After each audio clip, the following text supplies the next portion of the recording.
Alright,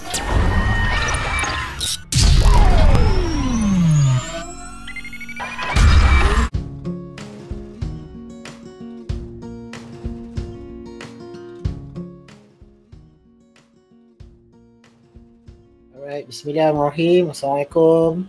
Selamat petang. Semua boleh dengar ke suara saya?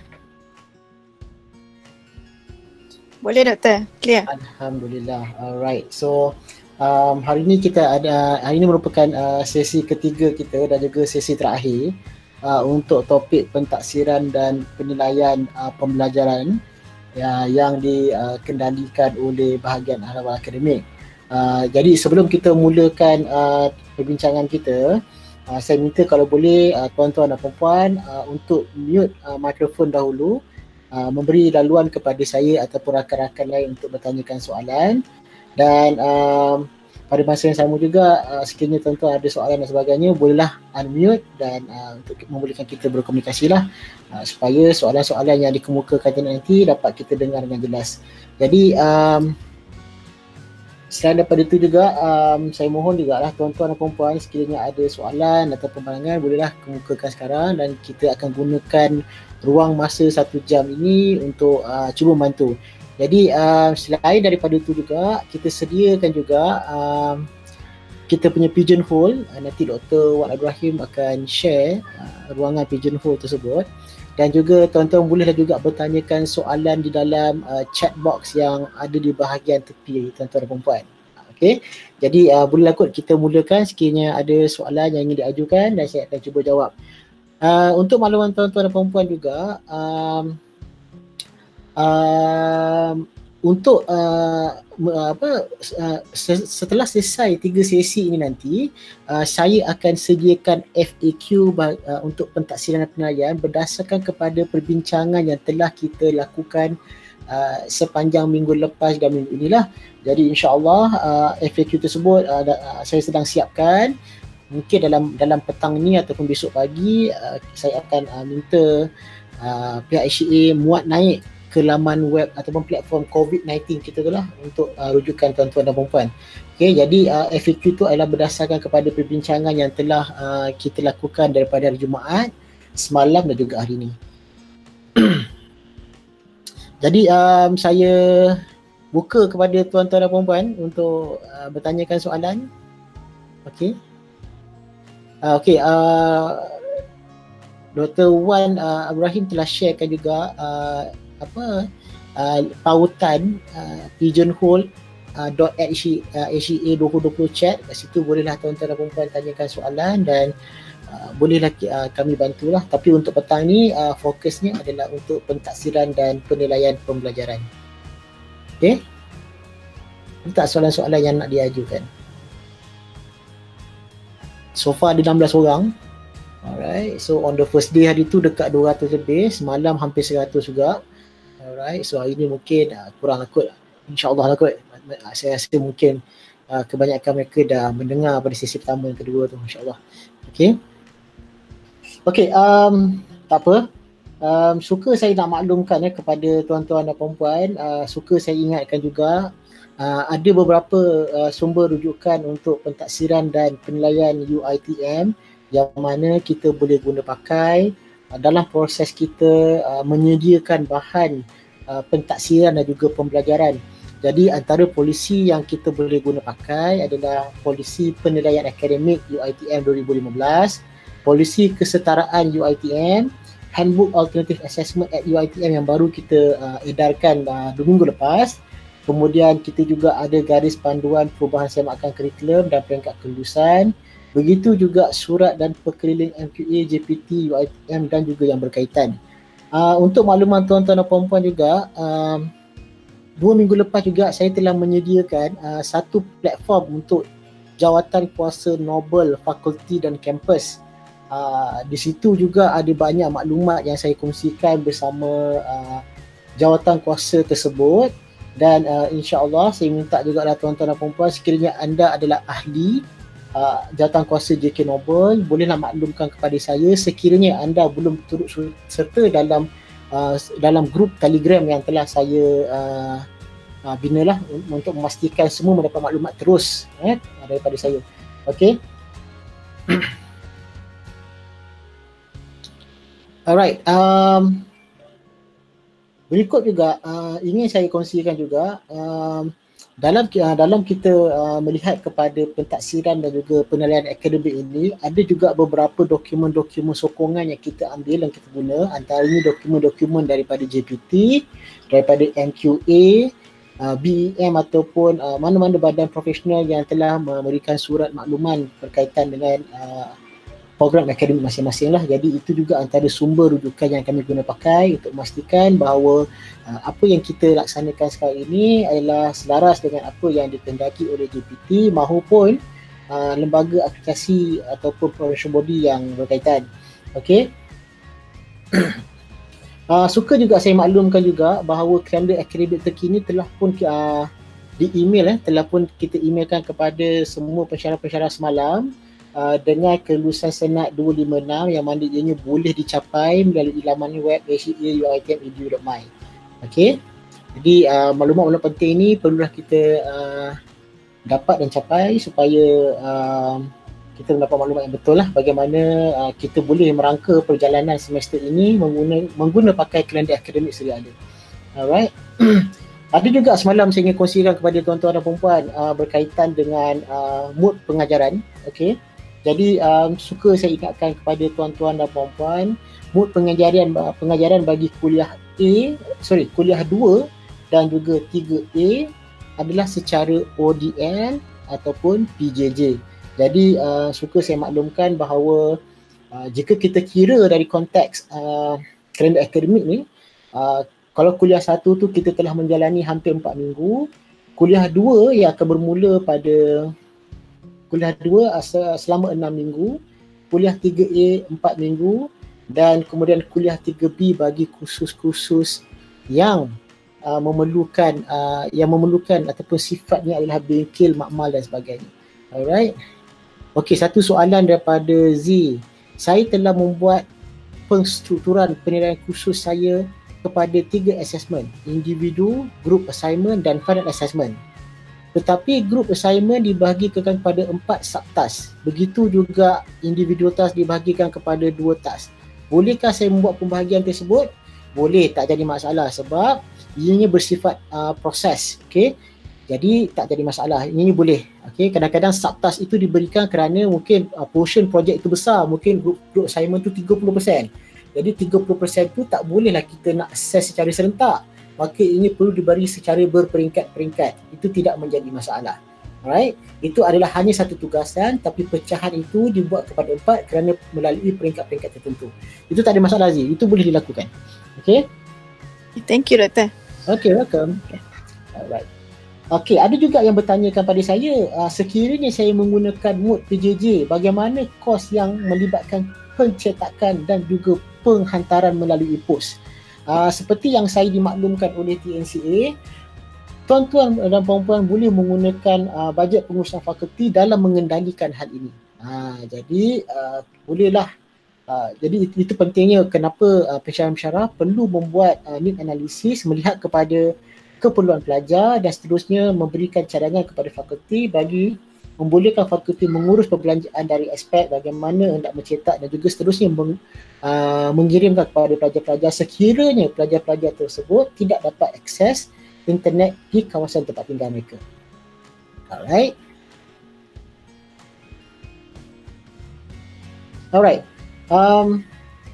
Ada juga yang bertanya kepada saya, boleh tak kita buat vetting soalan dijalankan secara online? Boleh, tak jadi masalah disebabkan keadaan sekarang kita ni, kita dalam keadaan MCO, alright, dan memang kita pun tidak dibenarkan kembali ke kampus masing-masing, maka vetting kertas soalan ni boleh dijalankan secara online dengan syarat dijaga kerahsiaannya.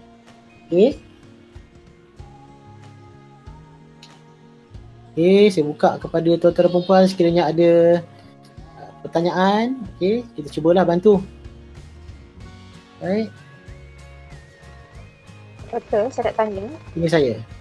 Sekiranya macam sekarang ni test, saya merancang untuk menggunakan Kanipin, platform Kanipin.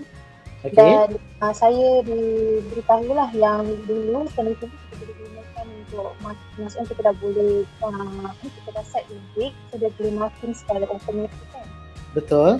Lepas tapi rasanya daripada semester lepas ke tahun lepas UiTM tak subscribe untuk part tu, so maksudnya kita kena marking secara manual. Oh ya, okey. So saya nak tanya, boleh tak kalau pensyarah minta dana untuk printing? Maksudnya sebab kalau saya marking, maksudnya saya baca je, tapi kan kalau untuk audit kan kita tak ada record kan? Betul.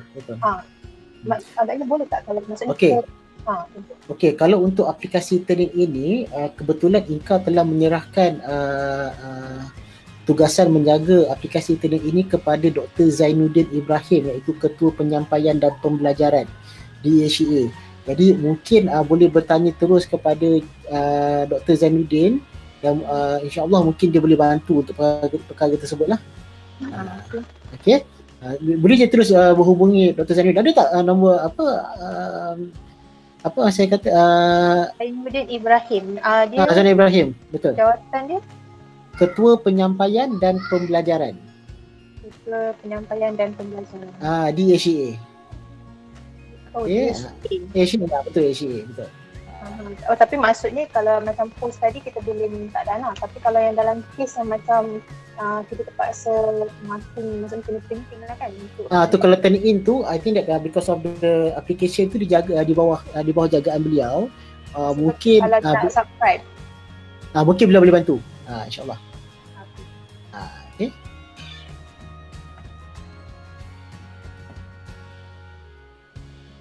Okay, sekarang kita ada 22 orang. Jadi dalam 22 orang ni mungkin ada soalan yang ingin ditanyakan. Okey, tak apa. Sambil tu saya bagi je maklumat secara terus supaya kita semua tak tertinggal lah.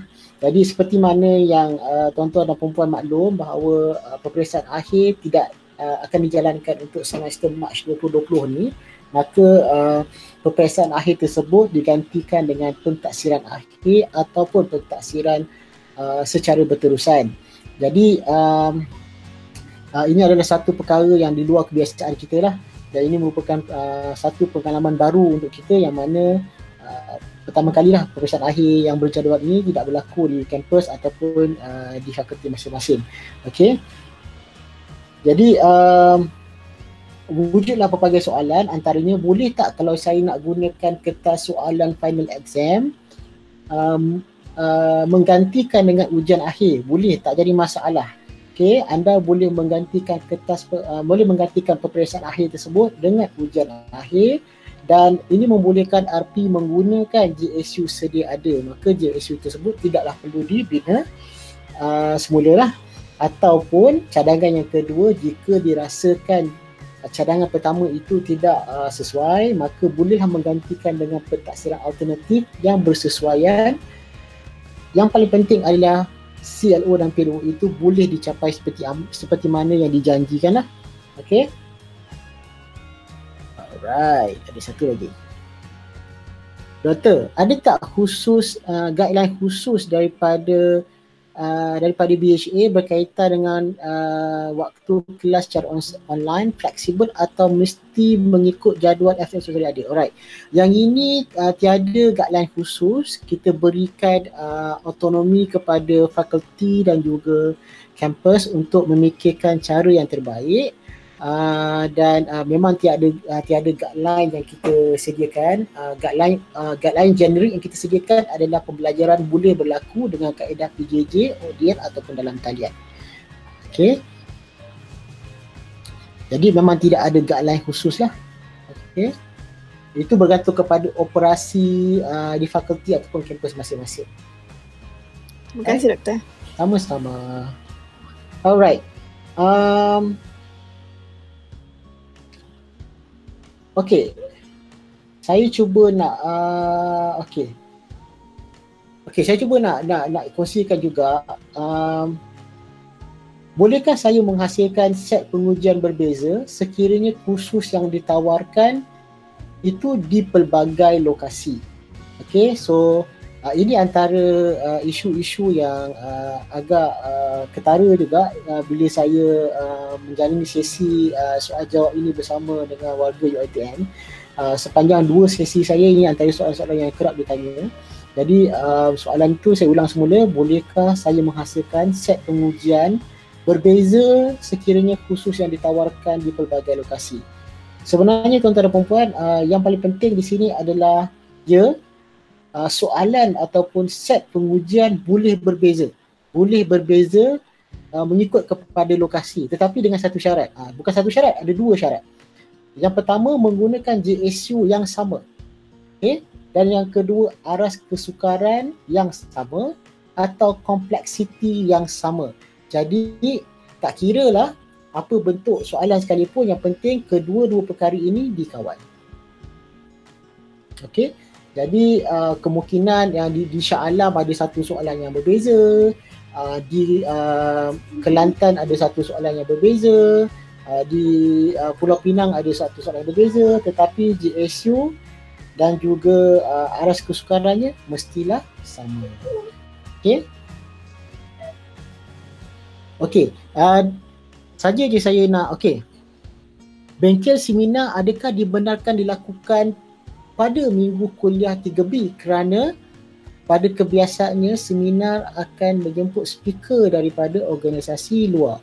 Okey, untuk makluman tuan-tuan dan puan-puan, jika kita lihat pada kalender akademik UiTM itu, memang ada satu kuliah dipanggil sebagai kuliah 3B. Kuliah 3B ni dari segi definisi ni adalah bagi kursus yang memerlukan face to face yang menjurus kepada kursus-kursus bengkel, studio, makmal, dapur, lapangan klinikal dan seumpama dengannya, dan bolehlah menyambung kuliah secara bersemuka pada 4 Jom.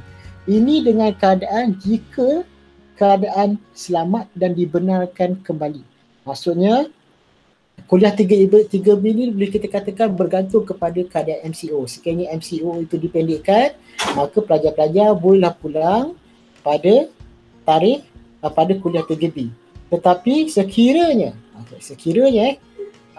isu ini berpanjangan, maka terkena pula pada kuliah 3B, MCO pula extended pula pada waktu itu, maka kuliah 3B akan dibatalkan.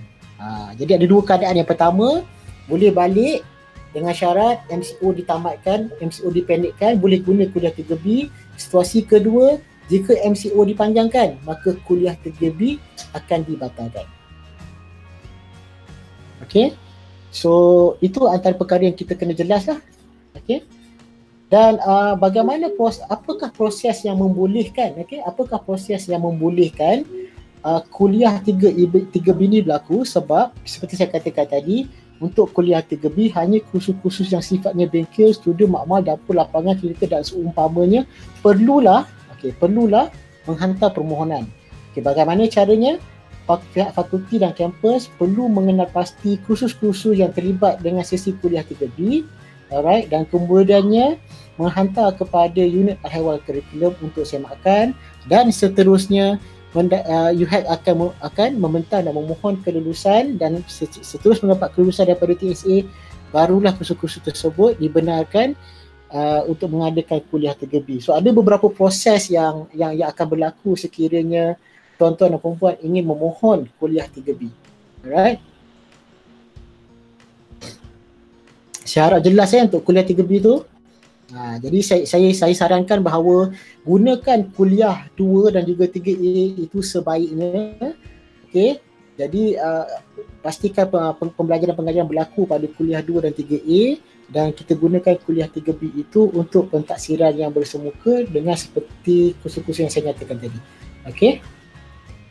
Jadi kalau kita tengok pada kalender akademik ni, sebenarnya kuliah 1 tu 4 minggu, kuliah 2 6 minggu, kuliah 3A 4 minggu, kuliah 3B tu 10 minggu.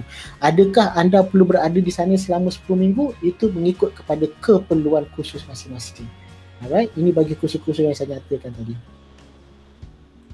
Alright. Okey. Soalan yang lain saya nak kongsikan. Okey. Antaranya, okey, Um, Merujuk juga kepada pengujian soalan yang bersifat kognitif. Adakah kesetaraan perlu berlaku pada masa ini dan situasi ini? Okay, jadi jawapannya adalah fakulti dan pengurus utama mesti mematuhi JSU, alright, JSUP, JSUB ataupun JSP untuk memastikan kesetaraan dan kualiti item penilaian dan penilaian akademik pelajar-pelajar itu dah berada dalam keadaan yang setara dah. Okey, ini bagi menjamin kualiti kertas soalan yang dihasilkan. Alright. Jadi ramai juga yang tertanya-tanya, okey sekarang ni dah tak buat final exam, saya pula mungkin dah tak berapa cenderung ke arah nak buat pentaksiran alternatif. Jadi apakah bentuk-bentuk pentaksiran alternatif yang boleh saya jalankan? Okey, so ada banyak jenis-jenis pentaksiran alternatif yang boleh kita jalankan. Antaranya okey, kita boleh lakukan portfolio ataupun e-portfolio. Ini menarik ni. Okay, dalam situasi sekarang ni nak menggunakan e-portfolio dan portfolio ni sangat menarik. Okay, mungkin juga kita boleh conduct case study, case analysis, essay, open book exam. Ini antara instrumen-instrumen yang boleh diguna pakai. Open book, alright, open book exam. Ini memang boleh menguji kebolehan kognitif pelajar-pelajar dalam menyelesaikan masalah. Alright. Reflective journal, reflective writing, problem sheet, learning log, okay, virtual presentation, okay, sekiranya pelajar punya akses internet yang baik, maka tak perlulah mereka datang kembali ke kampus, mereka boleh buat virtual presentation, alright, online test, online quiz, okay, online discussion dan pelbagai lagi lah yang boleh digunakan dalam bentuk pentaksiran alternatif. Okay, saya nampak ada satu soalan kat sini. Online test versus take home test, ada perbezaan dalam ODL. Kalau online test ni biasanya kita bagi dia specific times, tetapi kalau take home test ni biasanya bersifat bagaimana, problem solving ke apa. So kita perlu membezakan lah. So kalau online test biasanya pengujian tu pengujian kognitif untuk melihat sama ada pelajar-pelajar boleh mencapai aras tinggi atau aras rendah.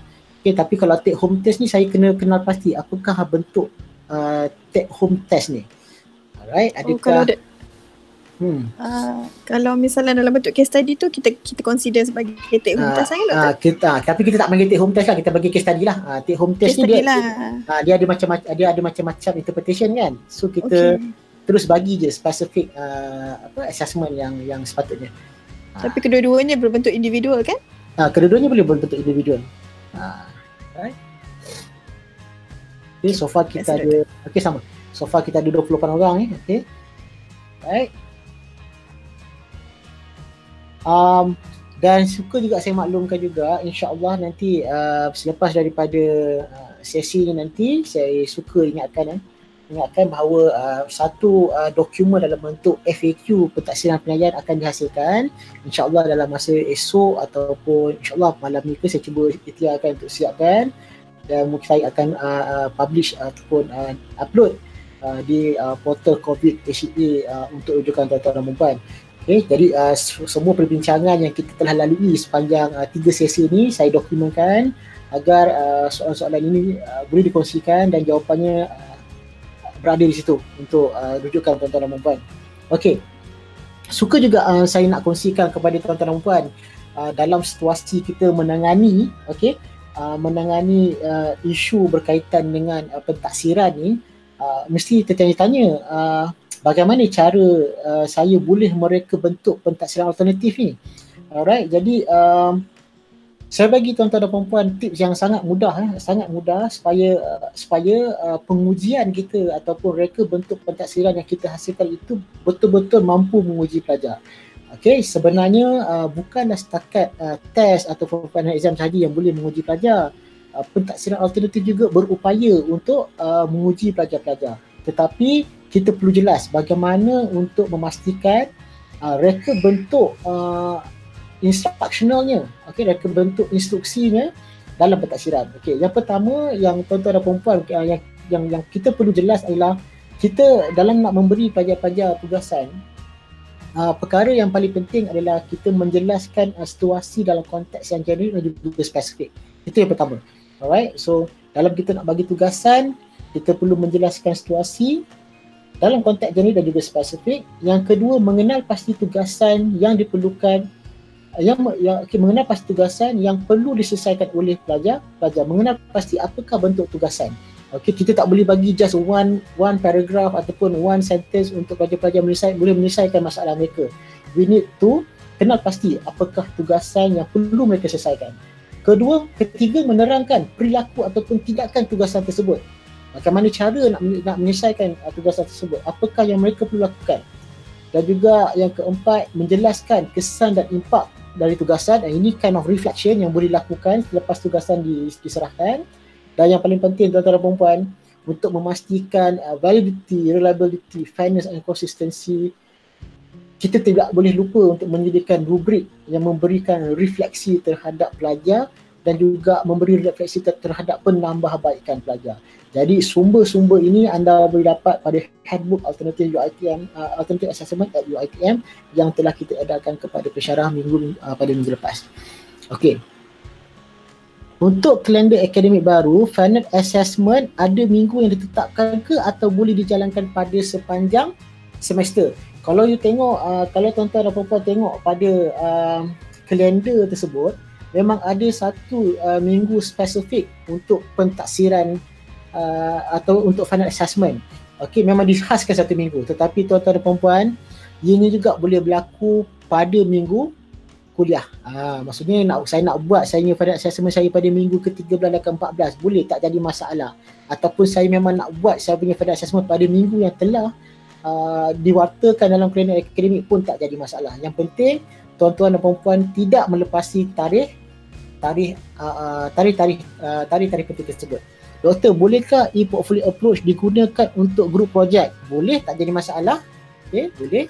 Okey, dengan syarat kolaborasi itu perlu jelas dan pelajar-pelajar boleh bekerjasama di dalam platform tersebut. Okey, kalau kita lihat hari ni kebanyakan platform elektronik memang ada function untuk sharing ataupun add members. Jadi ini juga boleh berlaku. Suka juga saya kongsikan juga penggunaan Google Site juga menawarkan penggunaan e-portfolio. Jadi di situ juga you can collaborate dengan team members sama ada pelajar ataupun pensyarah itu juga boleh berada di dalam portfolio tersebut. Jadi itu juga antara usaha yang boleh kita gunakan lah. Betul, okay. Saya pun bercadang nak guna cara yang doktor ajar dulu tu lah. Ya. Boleh. Lebih mudah. Okay, thank you doktor. Welcome.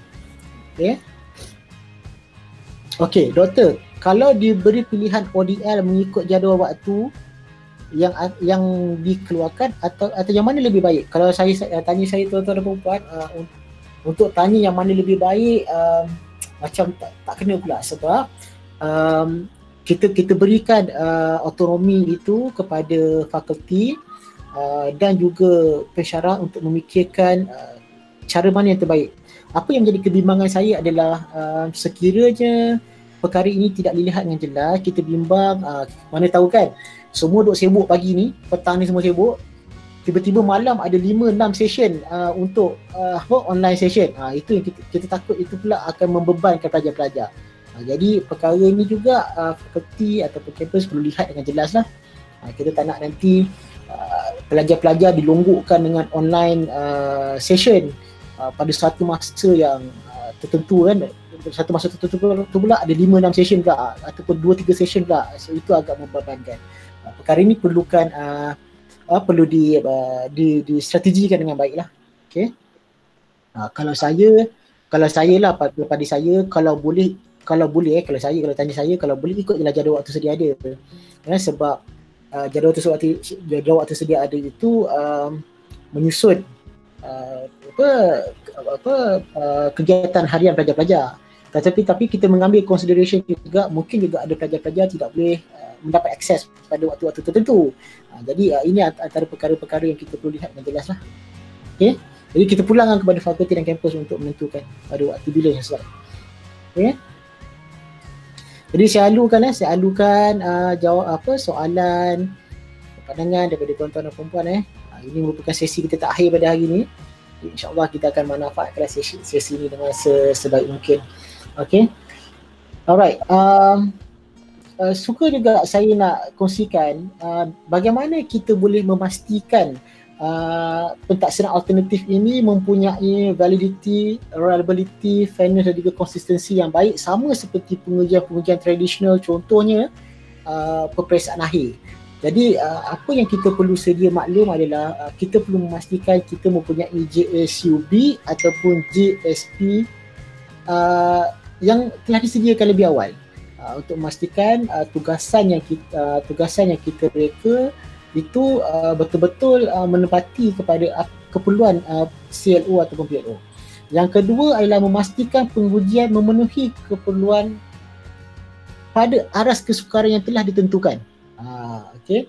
Kadang-kadang ni kita kadang-kadang kita bimbang, kita takut kita terlupa dalam sibuk kita membuat pentaksiran alternatif. Kadang-kadang aras kesukaran itu juga perlu diteliti dan dilihat dengan baik. Okey. Dan yang ketiga adalah mensejajarkan kognitif, efektif dan psikomotor dengan tugasan yang bersesuaian. Okey. Dan juga yang terakhir yang saya selalu sebutkan berkali-kali, memastikan rubrik penilaian boleh menilai kriteria yang ditentukan, boleh menilai tuan-tuan dan puan-puan dan boleh berkomunikasi untuk tujuan penambahbaikan dan boleh membantu meningkatkan keupayaan pelajar. Sebab tu kalau kita betul-betul menggunakan pentaksiran alternatif ni, sebenarnya ada banyak feedback inform kepada pelajar-pelajar untuk dia membolehkan diri dia ditambah baik dan dibaiki dari semasa ke semasa. Okay, so saya nak melihat kepada chat box, ada tak soalan-soalan yang ditanyakan? Okay, alright. So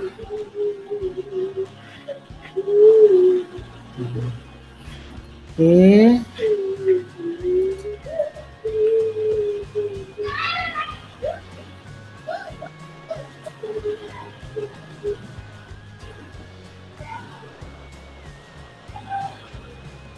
Alright. So ada tak soalan? So far kita ada 29 orang dalam talian. Okey, tak apa. Saya kongsikanlah apa yang saya ada dengan saya ni, insya-Allah, untuk rujukan tuan-tuan dan puan-puan ya. Okey, ada juga yang bertanya kepada saya bagaimana cara saya menyimpan bukti pentaksiran yang telah dijalankan pada semester ni. Yalah, maklumlah sekarang ni sebab pelajar semua tidak berada di kampus. Ada sebahagian itu berada di rumah dan sebagainya kan, betul?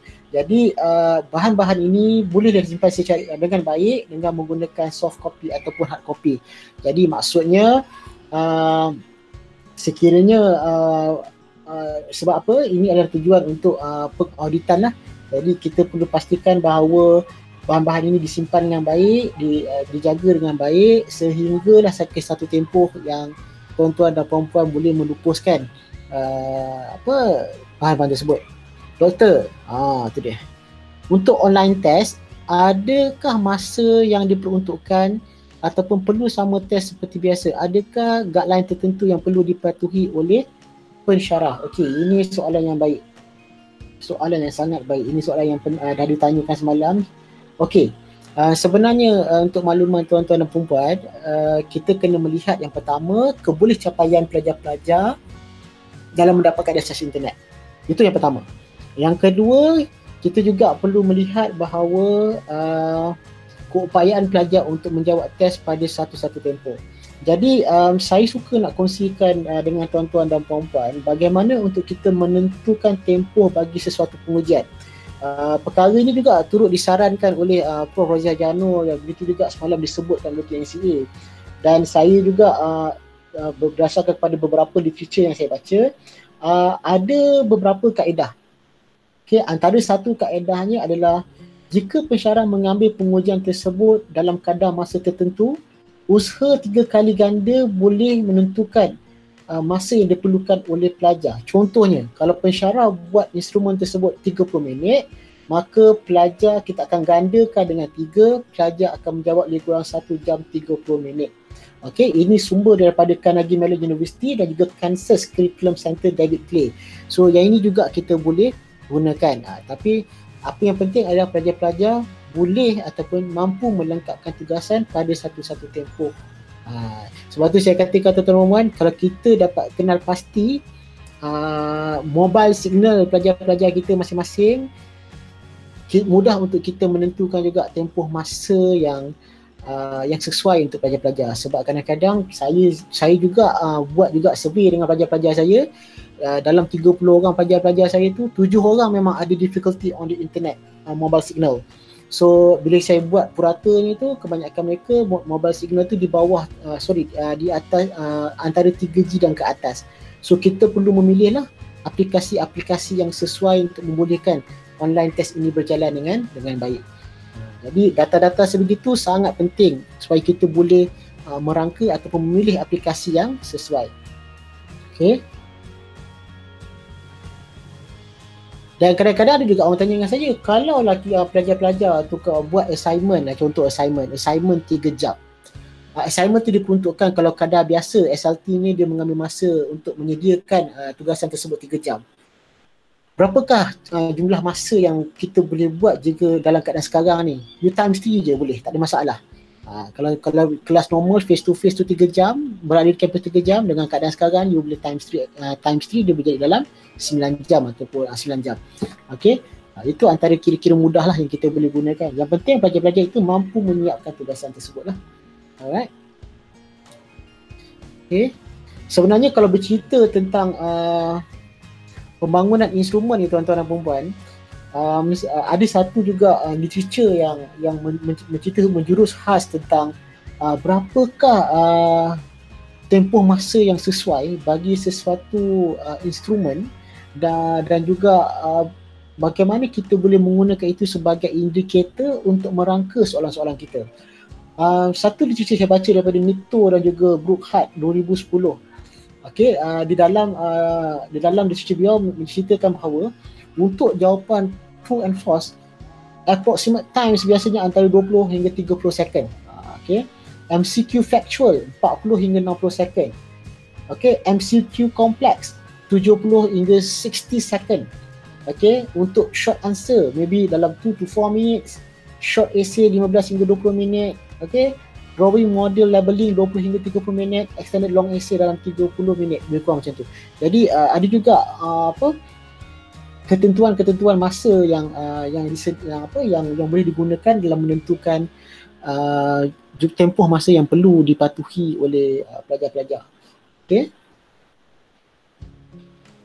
Alright. I look forward kalau ada soalan-soalan. Okay, sebab saya ni sebenarnya kalau kita record session itu untuk pelajar yang tak dapat join pun boleh kan doktor?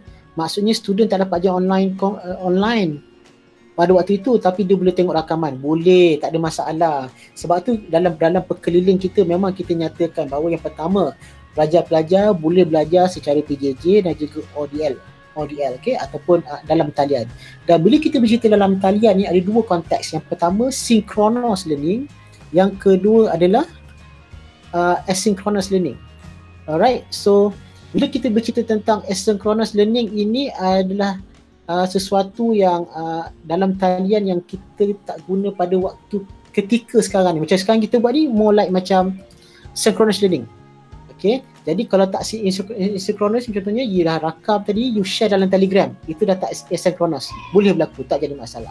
Sebab kita memahami bahawa keadaan pelajar mungkin pada waktu itu capaiannya tidak stabil, kita sharekan dalam Telegram, tapi pembelajaran itu masih lagi boleh berlaku disebabkan Telegram adalah alat yang paling mudah untuk dicapai oleh pelajar-pelajar.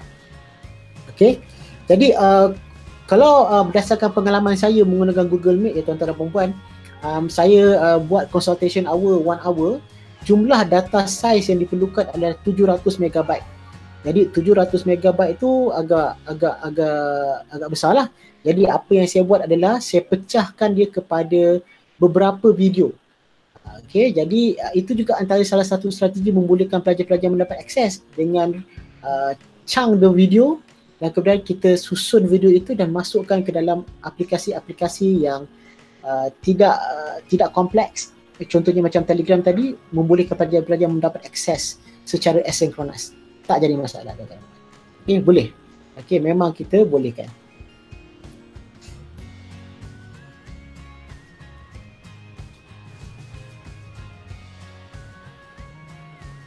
Saja je saya nak kongsikan dengan tuan-tuan dan puan.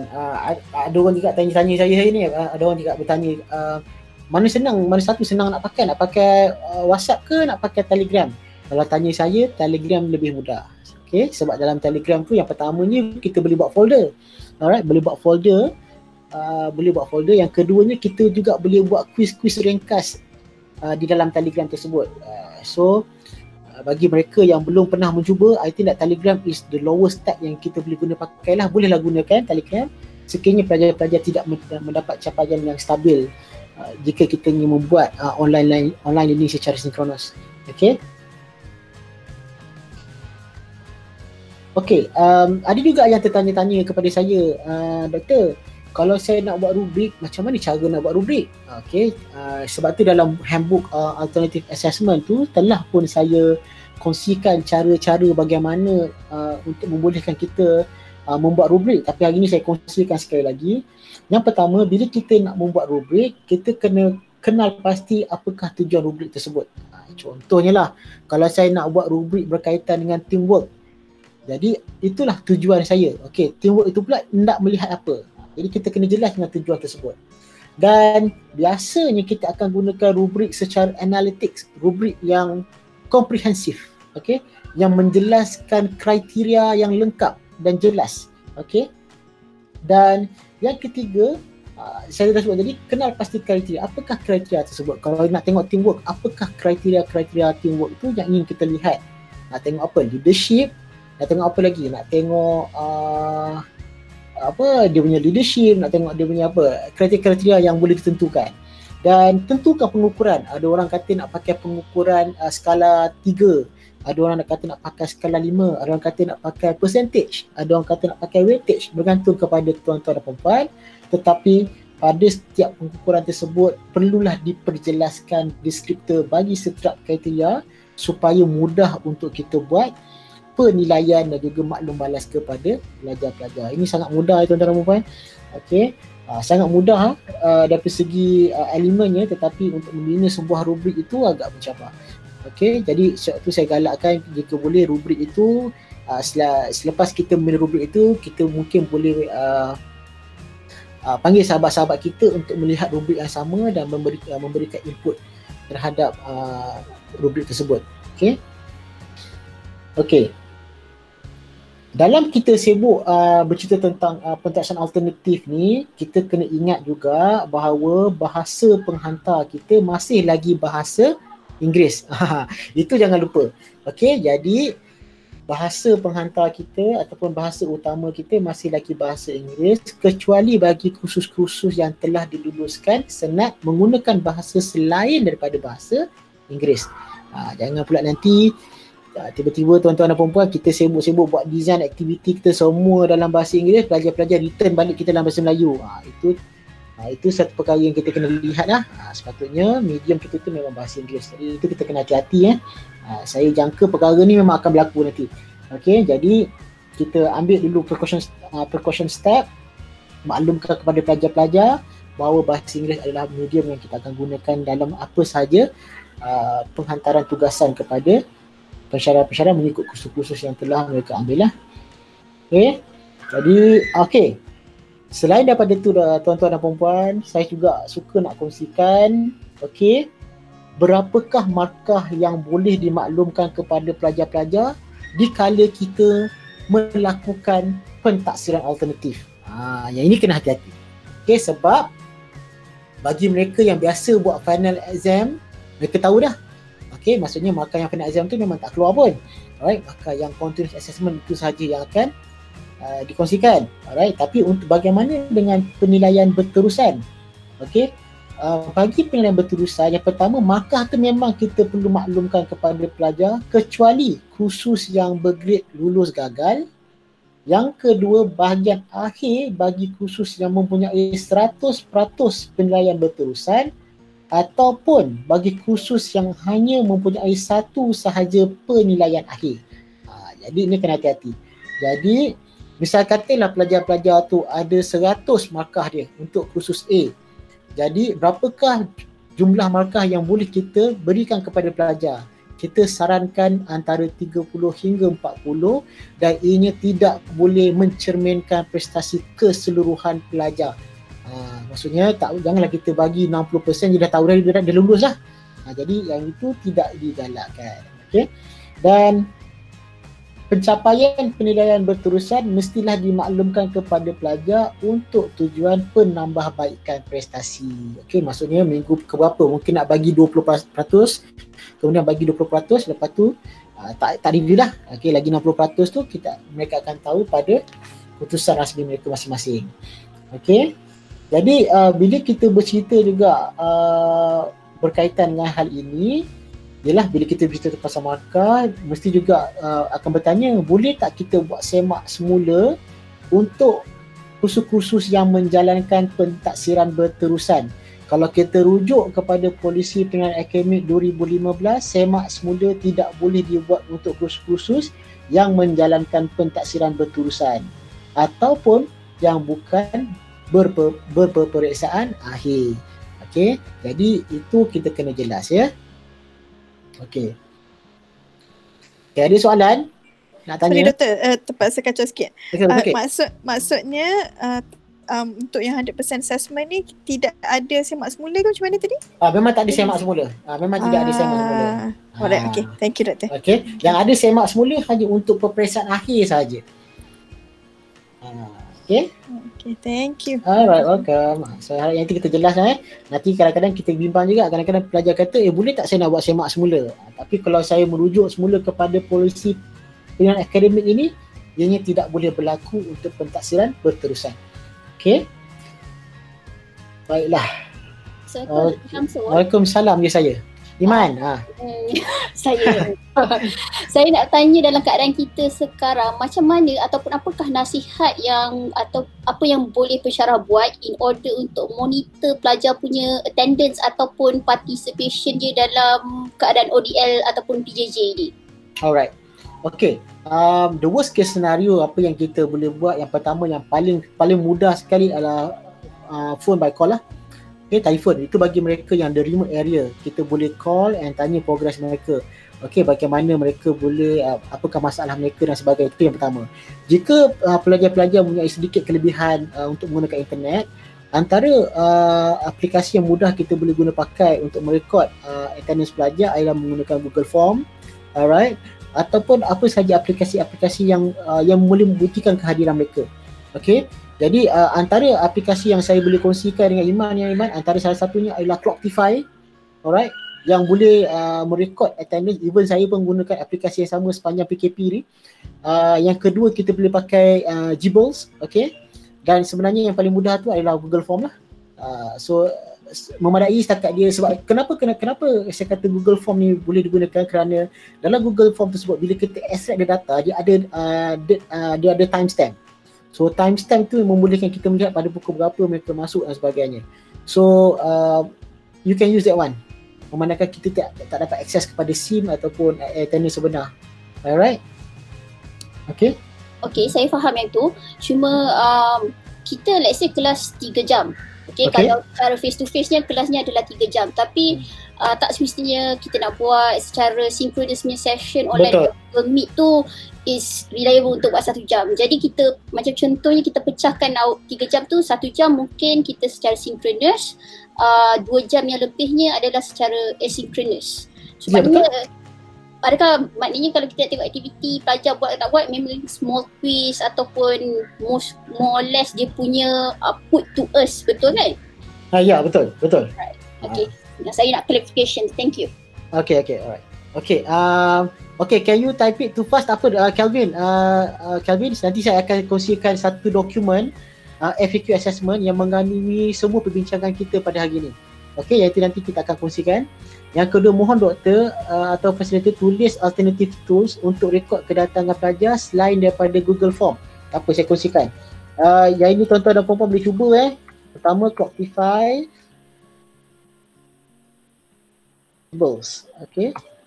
Alright, so far saya nampak dua aplikasi ni yang paling mudah untuk digunakan lah. Bila saya tengok Clocktify ni, dia punya data minimum yang dia perlukan hanya 3G sahaja. So mudah untuk akses. Dan untuk maklumat tuan-tuan dan puan-puan, bila saya buat senarai semak berkaitan dengan penggunaan bandwidth internet untuk Webex minimum mobile signal yang diperlukan hanya 3G sahaja. Jadi menarik juga sebab saya cuba nak pastikan selain apakah online tools yang sesuai nak digunakan kan. Selain itu Google Meet yang sedia ada tu pun sudah memadai sebenarnya.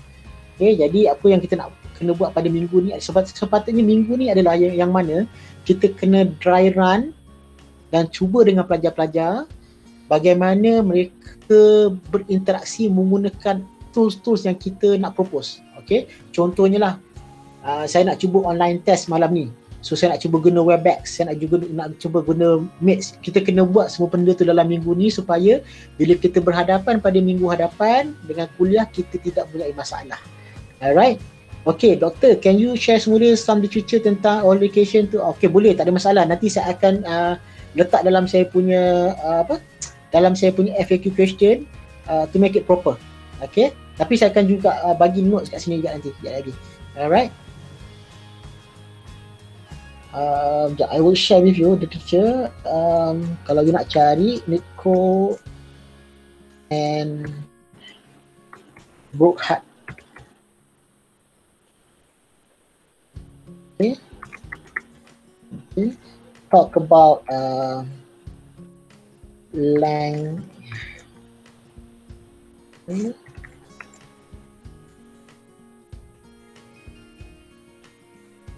Alright.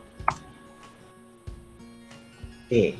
Itu kalau nak rujuk lah, tak apa. Nanti bila saya siapkan saya punya FAQ tu nanti, maklumat-maklumat ni pun ada juga saya ceritakan nanti, insyaAllah. Don't worry about that, insyaAllah. Saya sedang mengusahakan untuk menyiapkan FAQ assessment, pentaksiran dan juga penilaian ni secepat mungkin supaya kita semua boleh gunakan bahan-bahan ni untuk kebaikan bersama. Alright.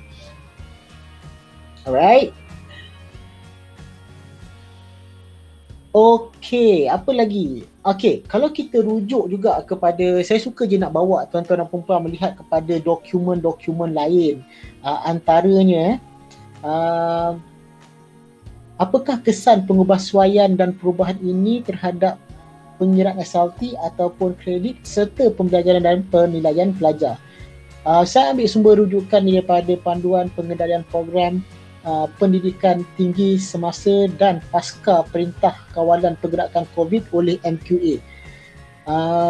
Dalam dokumen ini menyatakan bahawa pengubahsuaian dan perubahan terhadap pembelajaran dan penilaian pelajar sama ada melibatkan penggantian atau tidak diganti yang memenuhi sekurang-kurangnya 70% hingga 80% keperluan SLT boleh dipertimbangkan oleh universiti sebagai telah memenuhi keperluan kredit dan boleh mencapai grade pencapaian pelajar dan hasil pembelajaran pelajar minimum yang telah ditetapkan bergantung kepada kesesuaian bidang. Yang ini sesuatu perkara yang boleh dibincangkan di fakulti sekiranya kursus tersebut telah pun mencapai 70 hingga 80%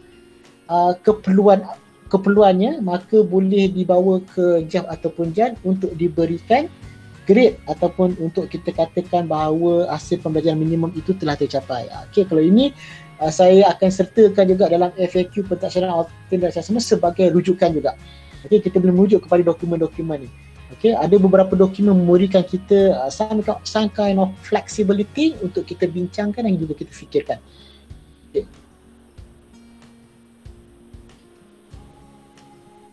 Okay, kita ada lebih kurang berapa minit lagi? 7 minit lagi.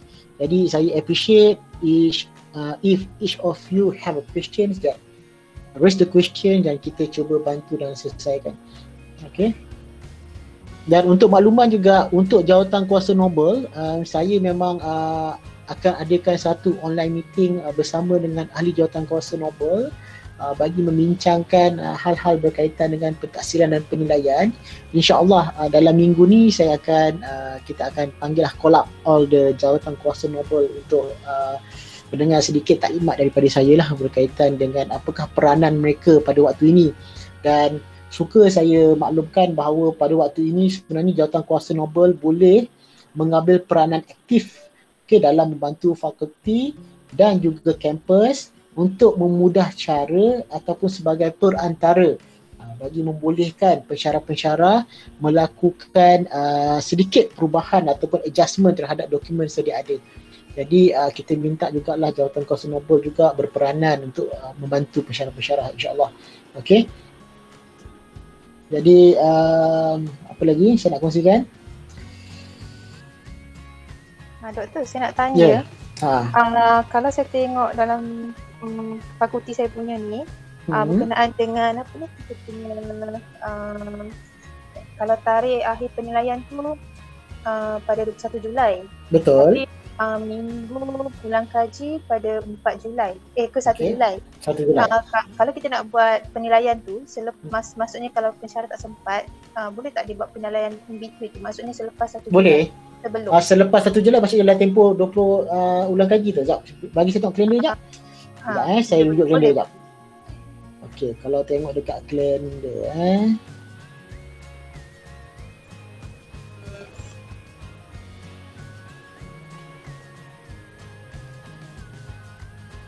Okey, kalender kita tadi dia kata apa? 1 Julai minggu ulang kaji. Saya salah buka kalender lah. Sehingga 1 Julai.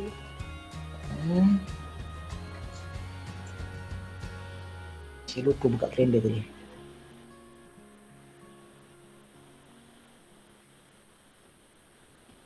Minggu tak. Kuliah 3A 4 Jun hingga 1 Julai. Okey.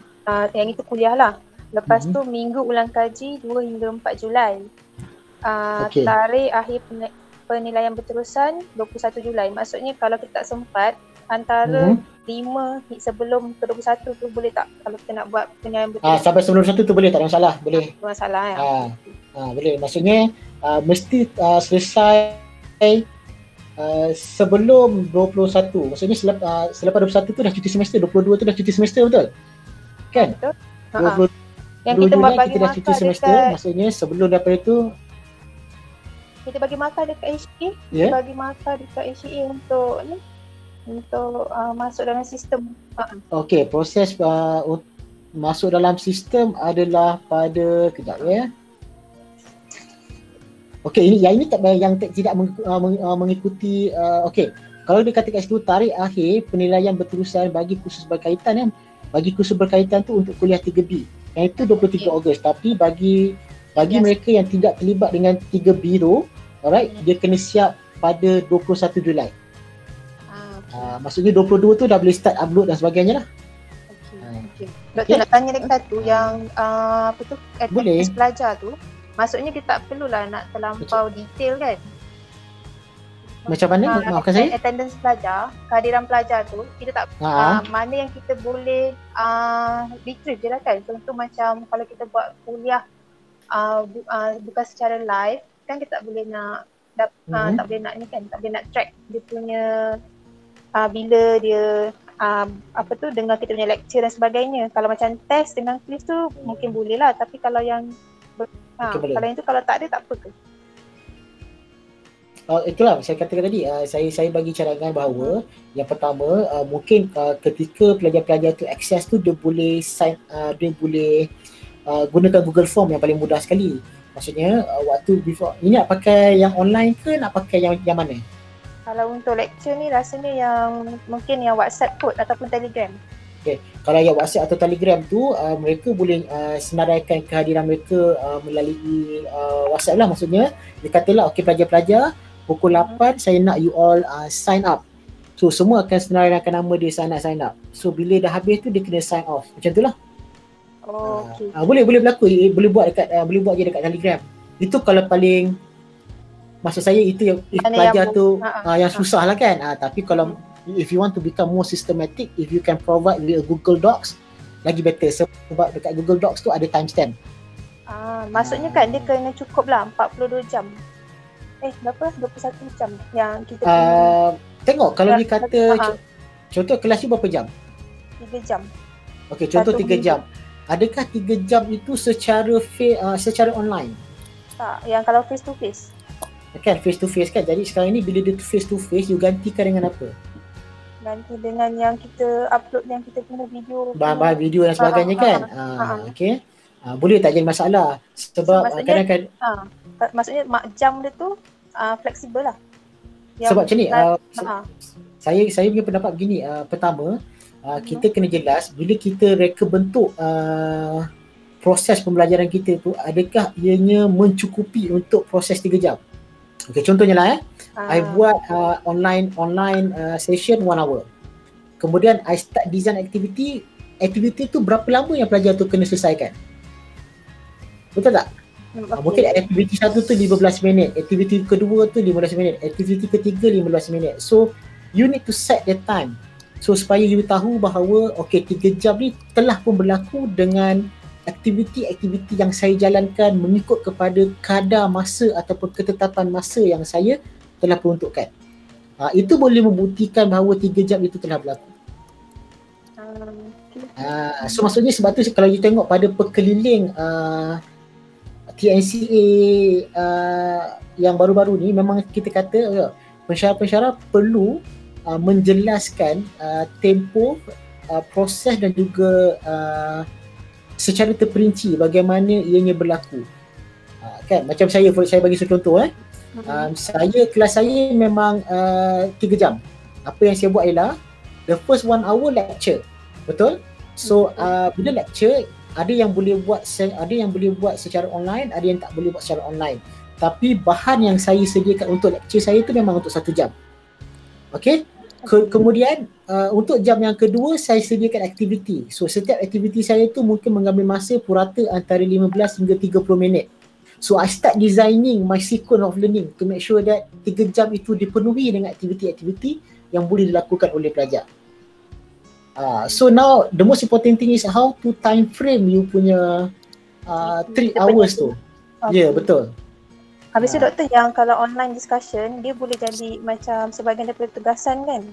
Dia kalau online boleh, online discussion tu dia boleh jadi macam non face to face, dia boleh jadi at any time. Kan? Itu tak jadi masalah. Maksudnya kita boleh jadikan dia sebagai untuk pemakanan lah kan? Untuk it depends. Some of them kata nak buat pemakanan, some of them kata just to have kind of discourse, tak jadi masalah. It depends. Depends. It goes back to you punya learning outcome also. Learning outcome. Apa learning outcome you nak? Right? Okay, see. Okay, alright. Doktor, satu lagi soalan. Boleh sih. Ini apa kata worst case scenario, andai kata kita terpaksa bagi TL juga untuk macam group punya part tu, group punya portion.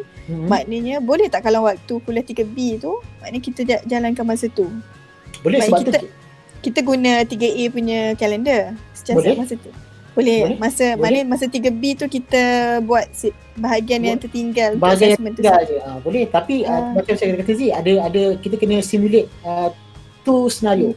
Pertama, if MCO itu dipendekkan, so 3B tu akan jadi relevant. But what if MCO will be extended? Betul, kalau dia maknanya so we need to plan and figure out two condition and what is the solution next. Yang itu perkara yang kita kena lihat dengan jelas. So maknanya pensyarah kena ready juga dengan kena ready tu. Juga dengan tu, betul. jangan assume MCO lifted Ya, betul. Okay, thank you doktor. Sebab kalau tengok pada kuliah 3B tu kita ada 10 minggu sebenarnya. Betul lah. Dan ini merupakan semester yang paling panjang yang kita pernah ada lah. Masya-Allah. Itulah. Tapi kiranya andai kata MCO tu ada tak kemungkinan macam andai katalah MCO tu berlanjutan tapi dia separuh je daripada kita, dia 10 minggu kan untuk 3B. Okay, itu subject to discuss di peringkat top management. So sebab tu kita dekat top management akan sentiasa alert and aware terhadap perubahan ataupun perkembangan situasi COVID ni lah. Okay, noted doktor. Thank you. Alright, okay. Doktor, So last sekali. no problem. Yang handbook alternative assessment tu kita boleh dapat dekat mana doktor cakap tadi tu? Okay, yang itu you boleh dapat dekat kejap saya sharekan pautan tu sebab memang kita kejap ya. Wait.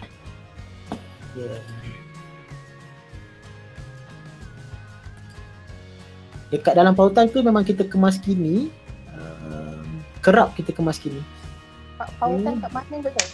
Kejap saya kongsikan kejap. Saya bagi sekarang. Semua boleh tengok dekat chatbox masing-masing. Alright. Okay. Sekejap. Okay, tak apa. If you have a problem, you boleh direct dengan saya punya Facebook page.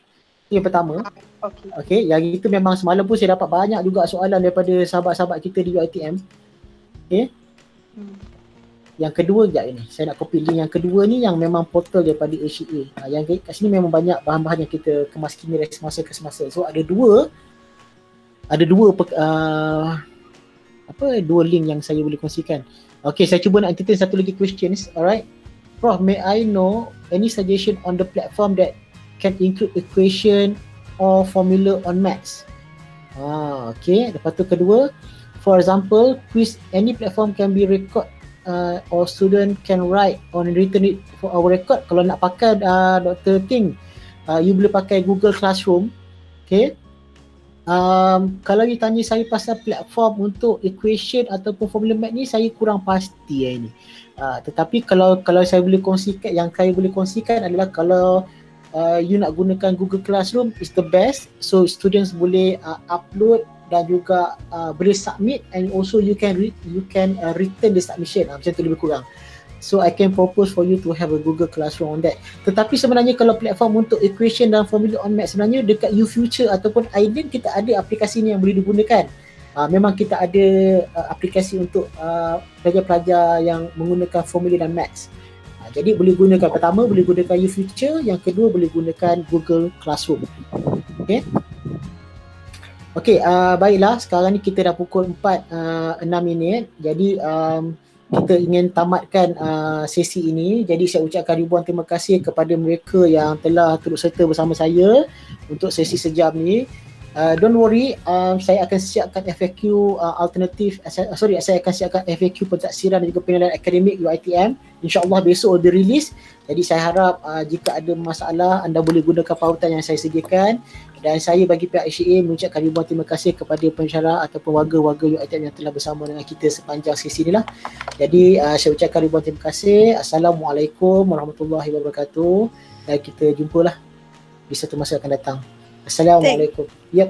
Thank you so much. Waalaikumsalam. Thank you, Doktor. Okay. Okay. Salam and afternoon to all.